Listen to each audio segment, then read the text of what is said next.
लेकिन बिहार और यूपी और पूर्वांचल के लोगों को फर्जी करार देना, फर्जी कहना, तो ये बहुत बड़ा, ये हाईली डिफेमेटरी स्टेटमेंट था उनका।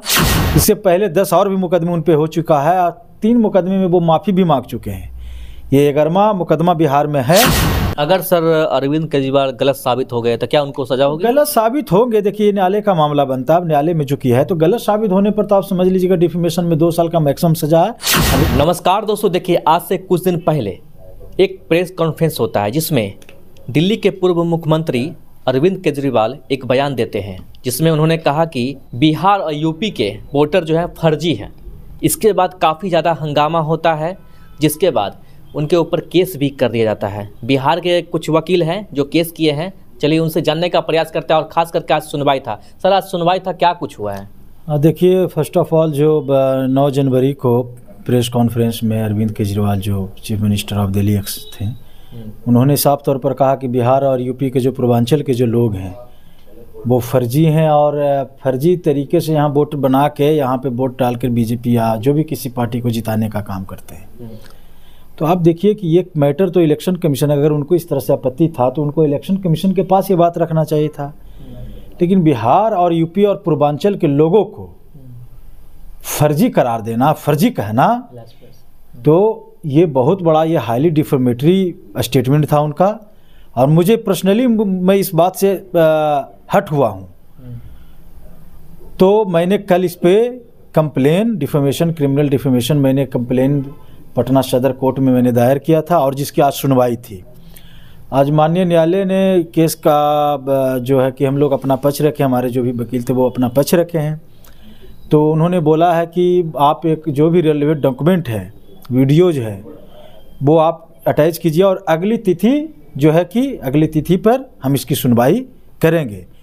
तो अब तो मैटर न्यायालय में चला गया है, लेकिन अब बात साफ तौर पर आप समझिए कि ये देश सबका देश है, ठीक है ना। यूनियन है ना, यूनियन ऑफ स्टेट इसको बोला जाता है ना, राज्यों का संघ बोला जाता है।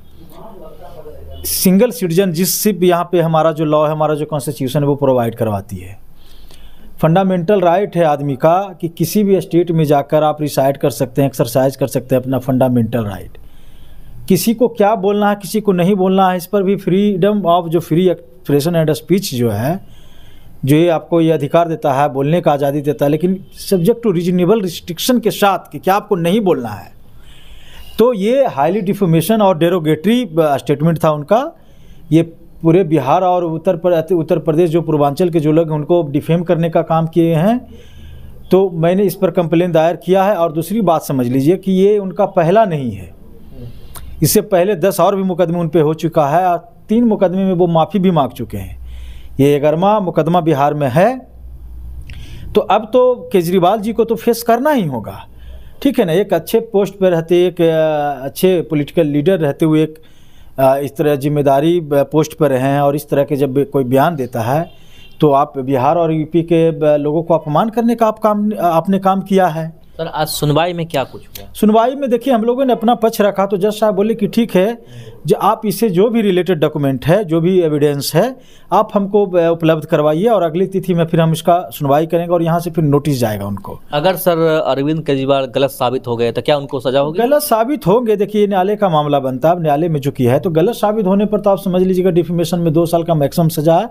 अभी फाइन भी का भी प्रोविजन है, प्रावधान 2 साल का सजा? जी बिल्कुल, आपने राहुल गांधी के मैटर में देखा ही होगा, ठीक है ना।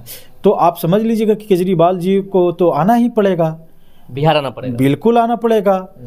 कोर्ट से बिहार में सिविल कोर्ट में पेशी होना पड़ेगा, बिल्कुल होना पड़ेगा, बिल्कुल। जब कोर्ट समन करेगी तो उनको तो आना ही होगा ना,